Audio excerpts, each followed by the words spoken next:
सभी विद्यार्थियों को नमस्कार। अपने इस YouTube चैनल पर आपका स्वागत है एवं अभिनंदन। हाँ तो विद्यार्थियों, आज हम कक्षा 12th राजनीति विज्ञान विषय से एक महत्वपूर्ण पाठ के प्रश्नोत्तर देखने जा रहे हैं। तो आज की हमारी कक्षा रहेगी 12th, विषय रहेगा राजनीति विज्ञान। और कक्षा 12th राजनीति विज्ञान विषय का आज हम पाठ देखने जा रहे हैं समकालीन विषयों में सुरक्षा। तो विद्यार्थियों, आज हम देखेंगे समकालीन विषयों में सुरक्षा नामक पाठ के प्रश्नोत्तर। तो शुरू करते हैं विद्यार्थियों आज का वीडियो। तो आज कि हमारी कक्षा रहेगी 12th, विषय रहेगा राजनीति विज्ञान और आज का हमारा पाठ रहेगा समकालीन विषयों में सुरक्षा। तो देखते हैं आज के प्रश्नोत्तर। हमारा पहला प्रश्न है, निम्नलिखित पदों को उनके अर्थ से मिलाएं, यानी मिलान करना है। उनके अर्थ से जो पद दिया गया उसका अर्थ क्या है, उससे उसका मिलान करना है। तो देखिए, विश्वास बहाली के उपाय, कॉन्फिडेंस बिल्डिंग मेजर्स CBMS, विश्वास बहाली के उपाय यानी कॉन्फिडेंस बिल्डिंग मेजर्स, इसका जो हम मेल करेंगे तो क्या आ जाएगा, इसका मेल आ जाएगा राष्ट्रों के बीच सुरक्षा मामलों पर सूचनाओं के आदान प्रदान की नियमित प्रक्रिया क्या कहलाती है, विश्वास बहाली के उपाय कहलाती है। तो एक बार फिर देखना विद्यार्थियों, विश्वास बहाली के उपाय क्या हैं? तो राष्ट्रों के बीच सुरक्षा मामलों पर, राष्ट्रों के बीच सुरक्षा मामलों पर सूचनाओं के आदान प्रदान की प्रक्रिया क्या कहलाती है, विश्वास बहाली के उपाय कहलाती है। तो दोबारा देखना, राष्ट्रों के बीच सुरक्षा मामलों पर, राष्ट्रों के बीच मामला कौन सा होना चाहिए, सुरक्षा मामला होना चाहिए, उस पर जो सूचनाएं हैं उनके आदान प्रदान करने की जो नियमित प्रक्रिया वो क्या कहलाती है, विश्वास बहाली के उपाय कहलाती है।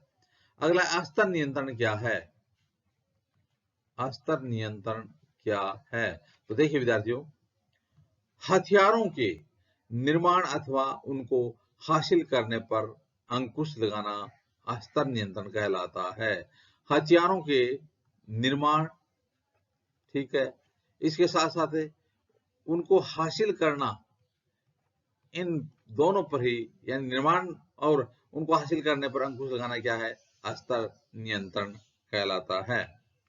अगला, गठबंधन क्या है, गठबंधन क्या है?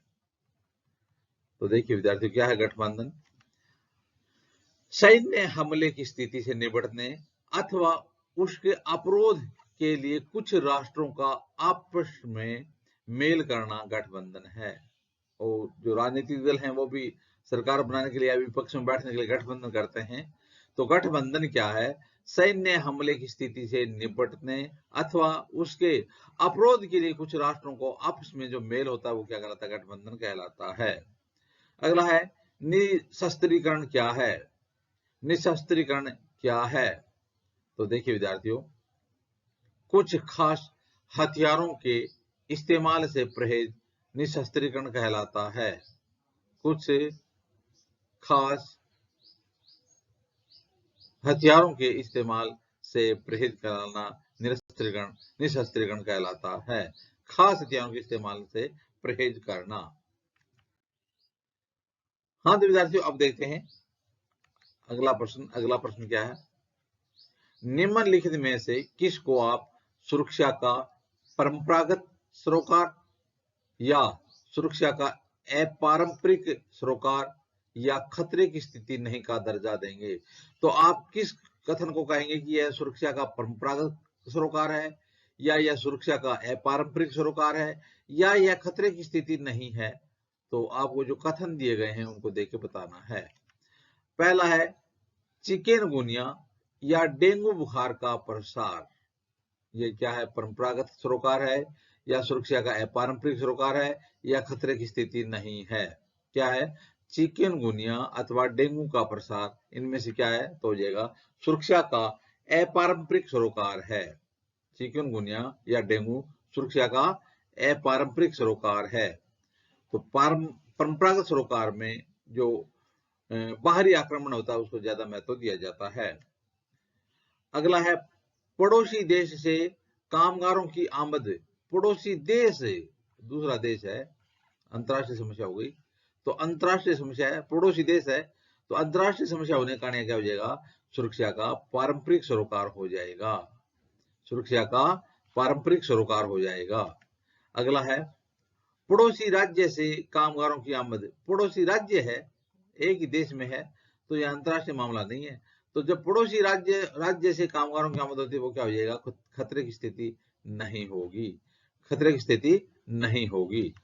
अगला है, अपने इलाके को अधिक स्वायत्तता दिए जाने की मांग करने वाले समूह का उदय। अपने इलाके यानी अपना जो इलाका है उसको अधिक स्वायत्तता दिए जाने की मांग की जा रही है, तो हो जाएगा खतरे की स्थिति नहीं। अपने इलाके को अधिक स्वायत्त स्वतंत्रता की बात की जा रही है, स्वायत्तता दिए जाने की बात कही जा रही है, तो इसलिए वो स्वायत्तता दिए जाने की बात है, वो खतरे की स्थिति नहीं है।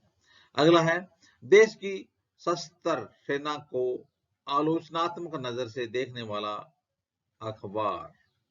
देश की सशस्त्र सेना को आलोचनात्मक नजर से देखने वाला अखबार, देखने वाला, देखना आलोचनात्मक है, तो यह भी कोई खतरे की स्थिति नहीं है। तो देश की सशस्त्र सेना को आलोचनात्मक नजर से देखने वाले अखबार की जो स्थिति वो क्या है, खतरे की स्थिति नहीं है। हाँ तो विद्यार्थी, अब देखते हैं अगला प्रश्न। अगला प्रश्न है, रिक्त स्थानों की पूर्ति करो। रिक्त स्थान भरने। पहला है, सुरक्षा की अवधारणा को मोटे रूप से, सुरक्षा की अवधारणा को मोटे रूप से खालिस्तान वर्गों में विभाजित किया गया है। सुरक्षा की अवधारणा को मोटे रूप से कितने वर्गों में विभाजित किया गया है, 2 वर्गों में। कितने वर्गों में, 2 वर्गों में। तो सुरक्षा की अवधारणा को मोटे रूप से 2 वर्गों में विभाजित किया गया है। तो सुरक्षा की एक तो हो गई पारंपरिक धारणा और दूसरी होगी सुरक्षा की अपारंपरिक धारणा। तो सुरक्षा की अवधारणा उसको मोटे रूप से कितने वर्गों में बांटा गया, 2। कौन कौन से, सुरक्षा की पारंपरिक धारणा और सुरक्षा की अपारंपरिक धारणा। अगला है, सुरक्षा की खालिस्तान धारणा में माना जाता है कि किसी देश की सुरक्षा को ज्यादातर खतरा उसकी सीमा के बाहर से होता है।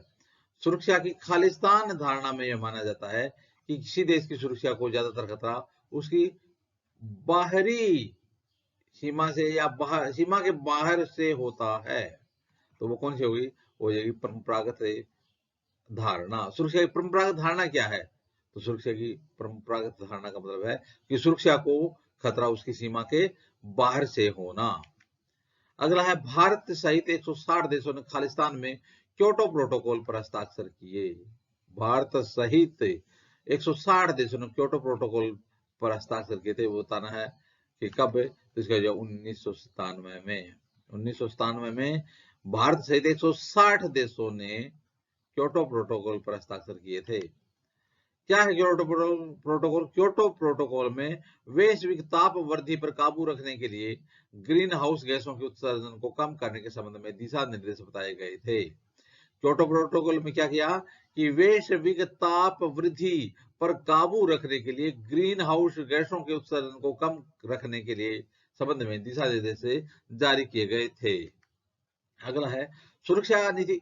खालिस्तान का संबंध युद्ध की आशंका को रोकने में होता है, जिसे खालिस्तान कहा जाता है। सुरक्षा नीति का संबंध युद्ध की आशंका को रोकने में होता है, जिसे खालिस्तान कहा जाता है, तो हो जाएगा अपरोध कहा जाता है, अपरोध कहा जाता है। तो सुरक्षा नीति के संबंध में जो युद्ध की आशंका को रोकने का जो उपाय वो क्या है, अपरोध हो जाएगा। तो सुरक्षा नीति का संबंध है युद्ध की आशंका को रोकने में होता है, जिसे क्या कहा जाता है, अपरोध कहा जाता है। हाँ विद्यार्थी, अगला स्थान है, खालिस्तान सुरक्षा नीति का एक तत्व शक्ति संतुलन है। शक्ति संतुलन क्या है, शक्ति संतुलन। खालिस्तान सुरक्षा नीति का एक तत्व शक्ति संतुलन है, तो हो जाएगा परंपरागत सुरक्षा नीति का एक तत्व शक्ति संतुलन है। अगला स्थान है, सुरक्षा की खालिस्तान धारणा को मानवता की सुरक्षा अथवा विश्व रक्षा कहा जाता है। तो सुरक्षा की कौन सी धारणा है जिसको क्या कहा जाता है, मानव की सुरक्षा। दोबारा देखना, मानव की सुरक्षा, मानवता की सुरक्षा अथवा विश्व रक्षा। बहुत अच्छा रिक्त स्थान है कि सुरक्षा की खालिस्तान धारणा को मानवता की सुरक्षा अथवा विश्व रक्षा कहा जाता है, तो इसका उत्तर हो जाएगा अपरंपरागत धारणा को, सुरक्षा की अपरंपरागत धारणा को मानवता की सुरक्षा अथवा विश्व रक्षा कहा जाता है। अगला स्थान है, जैविक हथियार संधि पर खालिस्तान से ज्यादा देशों ने हस्ताक्षर किए। कितने देशों ने हस्ताक्षर किए? कौन संधि? जैविक संधि। जैविक संधि पर खालिस्तान से ज्यादा देशों ने हस्ताक्षर किए, तो हो जाएगा 155। देखिए BWC बायोलॉजिकल वेपन्स कन्वेंशन कब संधि हुई थी? 1972 में। तो बायोलॉजिकल वेपन्स कन्वेंशन संधि कब हुई थी? 1972 में हुई थी। हाँ तो विद्यार्थियों अब देखते हैं अगला प्रश्न। अगला प्रश्न है अति लघुतरात्मक प्रश्न है, उनका आपको छोटे छोटे जो वाक्य या शब्द उनमें उत्तर देना है। पहला है व्यापकतम अर्थ में मानवता की रक्षा से क्या आशय है? मानवता की रक्षा, व्यापकतम अर्थ में मानवता की रक्षा से क्या आशय है?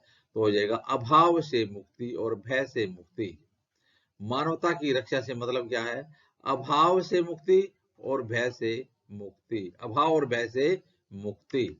अगला प्रश्न है सुरक्षा का बुनियादी अर्थ क्या है? बुनियादी अर्थ पूछ रहा है, सुरक्षा का बुनियादी अर्थ क्या है? तो इसका उत्तर हो जाएगा सुरक्षा का बुनियादी अर्थ है खतरे से आजादी, खतरे से आजादी। तो सुरक्षा का बुनियादी अर्थ क्या है? खतरे से आजादी है। अगला है पारंपरिक बाह्य सुरक्षा नीति के दो तत्व लिखिए। बाह्य सुरक्षा नीति के और कौन से पारंपरिक बाह्य सुरक्षा नीति के दो तत्व हैं। एक है शक्ति संतुलन और दूसरा गठबंधन बनाना। शक्ति संतुलन करना और गठबंधन बनाना पारंपरिक बाह्य सुरक्षा नीति के दो तत्व हैं। अगला है भारत के किन दो पड़ोसी देशों के पास परमाणु हथियार हैं? तो आपको बताना कि भारत के वो दो कौन से पड़ोसी देश हैं जिनके पास परमाणु हथियार हैं? तो वो देश हो जाएंगे, एक हो जाएगा पाकिस्तान और दूसरा हो जाएगा चीन। तो पाकिस्तान के पास भी परमाणु हथियार है और चीन के पास भी परमाणु हथियार है। तो इस प्रकार से भारत के दो पड़ोसी देशों के पास परमाणु हथियार हैं। हाँ तो विद्यार्थियों अगला प्रश्न है एनपीटी का पूरा नाम क्या है?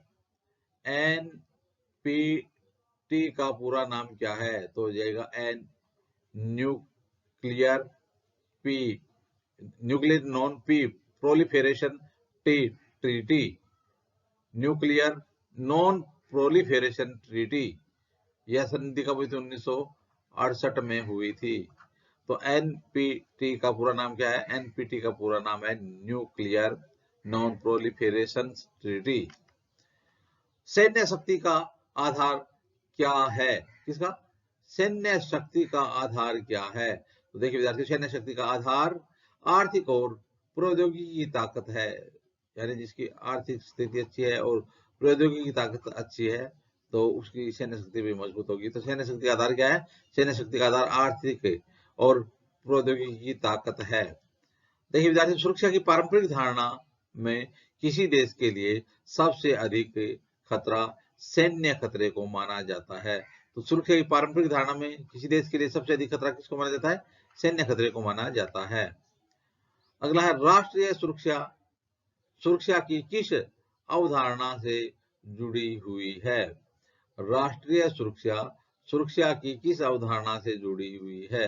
तो हो जाएगा राष्ट्रीय सुरक्षा, सुरक्षा की पारंपरिक अवधारणा से जुड़ी हुई है। राष्ट्रीय सुरक्षा, सुरक्षा किस अवधारणा से? तो राष्ट्रीय सुरक्षा, सुरक्षा की पारंपरिक अवधारणा से जुड़ी हुई है। अगला प्रश्न है सुरक्षा के खतरे के लिए किन्हीं दो नए स्रोतों को सूचीबद्ध कीजिए। कौन से?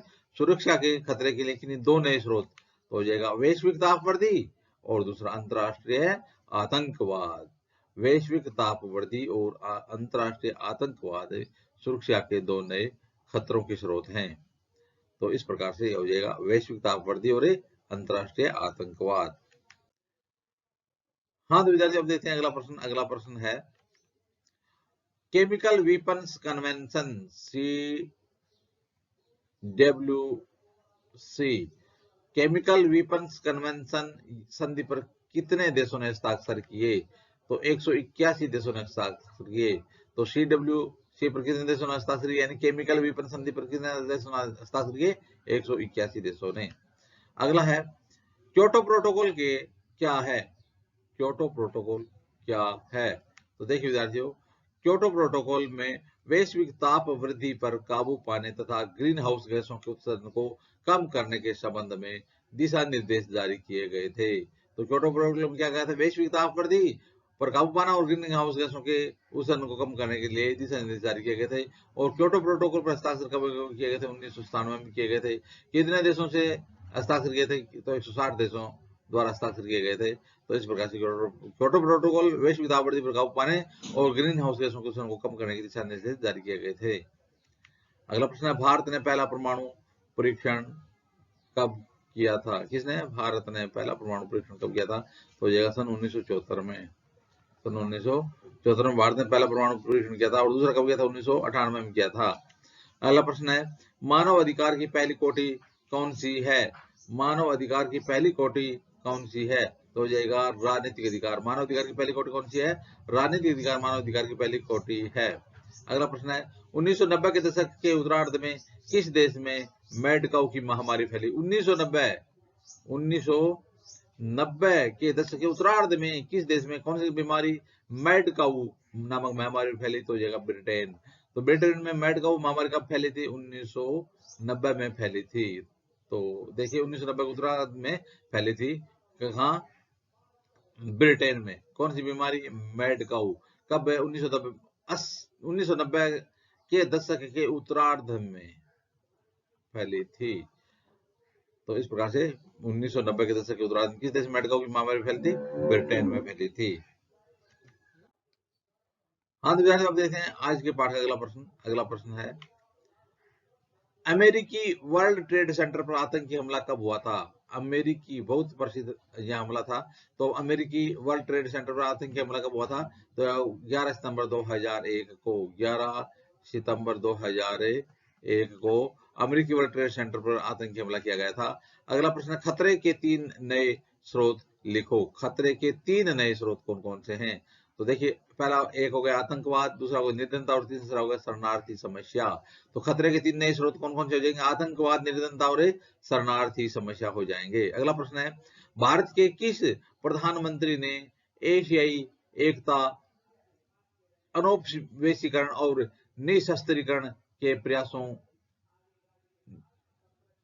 को हिमायत की थी? तो भारत के किस प्रधानमंत्री ने एशियाई एकता, अनौपनिवेशीकरण और निशस्त्रीकरण के प्रयासों की हिमायत की थी? तो इसका उत्तर हो जाएगा पंडित जवाहरलाल नेहरू ने। भारत के किस प्रधानमंत्री ने एशियाई एकता, अनौपनिवेशीकरण और निशस्त्रीकरण के प्रयासों की हिमायत की थी? पंडित जवाहरलाल नेहरू ने एशियाई एकता, अनौपनिवेशीकरण और निशस्त्रीकरण के प्रयासों की हिमायत की थी। अगला प्रश्न है, बुनियादी तौर पर किसी सरकार के पास युद्ध की स्थिति में कौन कौन से विकल्प होते हैं? तो देखिए, बुनियादी तौर पर किसी सरकार के पास युद्ध की स्थिति में कौन कौन से विकल्प होते हैं? 3 विकल्प। पहला है आत्मसमर्पण करना, या आक्रमणकारी राष्ट्र की बातें मान लेना, या आक्रमणकारी राष्ट्र को युद्ध में हरा देना। तो बुनियादी तौर पर किसी सरकार के पास युद्ध की स्थिति में कौन कौन से विकल्प होते हैं? 3 विकल्प होते हैं, या तो आत्मसमर्पण कर देना, या फिर आक्रमणकारी राष्ट्र की बातें मान लेना, या आक्रमणकारी राष्ट्र को युद्ध में हरा देना। अगला प्रश्न है, बाह्य सुरक्षा की किन्हीं 2 पारंपरिक नीतियों के नाम लिखो। बाह्य सुरक्षा की 2 पारंपरिक नीतियां कौन कौन सी हैं? तो एक हो जाएगा आत्मसमर्पण करना और दूसरा हो जाएगा शक्ति संतुलन। आत्मसमर्पण करना या शक्ति संतुलन बाह्य सुरक्षा की 2 पारंपरिक नीतियां हैं। हाँ तो विद्यार्थी, अब देखते हैं आज के पाठ का अगला प्रश्न। आज के पाठ का अगला प्रश्न है, निशस्त्रीकरण से क्या अभिप्राय है? निशस्त्रीकरण से क्या अभिप्राय है? तो देखिए, निशस्त्रीकरण से अभिप्राय विश्व शांति के लिए कुछ खास किस्म के हथियारों पर रोक लगाने से है। तो निशस्त्रीकरण से अभिप्राय क्या है? विश्व शांति के लिए कुछ खास किस्म के हथियारों पर रोक लगाना ही निशस्त्रीकरण है। अगला प्रश्न है विद्यार्थियों, एंटी बैलिस्टिक मिसाइल संधि ABM, एंटी बैलिस्टिक मिसाइल संधि कब हुई? एंटी बैलिस्टिक मिसाइल संधि कब हुई? तो इसका उत्तर हो जाएगा सन 1972 में। 1972 में एंटी बैलिस्टिक मिसाइल संधि हुई थी। अगला प्रश्न है, सुरक्षा की अपारंपरिक धारणा को मानवता की सुरक्षा अथवा विश्व रक्षा किस कारण कहा जाता है? सुरक्षा की अपारंपरिक धारणा को मानवता की सुरक्षा अथवा विश्व रक्षा किस कारण से कहा जाता है? तो हो जाएगा, सुरक्षा की जरूरत सिर्फ राज्य व्यक्तियों और समुदायों को ही नहीं बल्कि समूची मानवता को है। इसी कारण सुरक्षा की अपारंपरिक धारणा को मानवता की सुरक्षा अथवा विश्व सुरक्षा कहा जाता है, क्योंकि सुरक्षा की जो जरूरत है वो समूची मानवता को है, इसलिए इसको जो अपारंपरिक धारणा है उसको मानवता की सुरक्षा अथवा विश्व रक्षा कहा जाता है। अगला प्रश्न है, किन्हीं 4 विश्वव्यापी खतरों के नाम लिखिए। 4 विश्वव्यापी खतरे कौन कौन से हैं? तो एक है वैश्विक तापवृद्धि, दूसरा है अंतरराष्ट्रीय आतंकवाद, तीसरा है एड्स, चौथा बर्ड फ्लू, पांचवा कोरोना। यानी किन्हीं चार के नाम लिखने आपको जो विश्वव्यापी खतरे हैं। तो वैश्विक तापवृद्धि, अंतरराष्ट्रीय आतंकवाद, एड्स, बर्ड फ्लू या फिर कोरोना, कुछ भी लिख सकते हो 4। हाँ तो विद्यार्थी, अब देखते हैं आज के पाठ का अगला प्रश्न। अगला प्रश्न है, सुरक्षा की अपारंपरिक धारणा के 2 पक्ष कौन कौन से हैं? तो सुरक्षा की अपारंपरिक धारणा के 2 पक्ष कौन कौन से हैं? तो देखिए, एक है मानवता की सुरक्षा और दूसरा विश्व सुरक्षा। तो सुरक्षा की अपारंपरिक धारणा के 2 पक्ष कौन कौन से हो जाएंगे? मानवता की सुरक्षा और विश्व सुरक्षा। अगला प्रश्न है, आतंकवाद का क्या अभिप्राय है? तो आतंकवाद से क्या अभिप्राय, हम चर्चा करते हैं कि आतंकवाद क्या है। देखिए, आतंकवाद का अभिप्राय राजनीतिक हिंसा से है और जिसका निशाना कौन होता है? निर्दोष नागरिक होते हैं, ताकि समाज में दहशत पैदा की जा सके। तो आतंकवाद का अभिप्राय राजनीतिक हिंसा से है और इसका निशाना कौन होते हैं? निर्दोष नागरिक होते हैं। क्यों? क्योंकि समाज में दहशत पैदा करने के लिए आतंकवादी गतिविधियां की जाती हैं। अगला प्रश्न है, वर्तमान विश्व में कौन कौन सी नई महामारियां उभरी हैं? तो आज वर्तमान विश्व में कौन कौन सी नई महामारियां उभरी हैं? तो हो जाएगा Ebola virus, hanta virus, hepatitis C, corona आदि। तो वर्तमान विश्व में कौन कौन सी नई महामारियां उभरी हैं? Ebola virus, hanta virus, hepatitis C और कोरोना आदि हैं। भारत की सुरक्षा नीति के प्रमुख घटक कौन कौन से हैं? तो भारत की सुरक्षा नीति के प्रमुख घटक कौन कौन से हैं? तो देखिए, भारत की सुरक्षा नीति के प्रमुख घटक हैं सैन्य क्षमता को मजबूत करना, अंतर्राष्ट्रीय कानून एवं संस्थाओं को मजबूत करना, देश की आंतरिक सुरक्षा समस्याओं से निपटारा करना, आर्थिक विकास की रणनीति बनाना। ये हमारे सुरक्षा नीति के नए घटक हैं। अगला है, मानव अधिकारों की पहली कोटि कौन सी है? मानव अधिकारों की पहली कोटि है राजनीतिक अधिकार।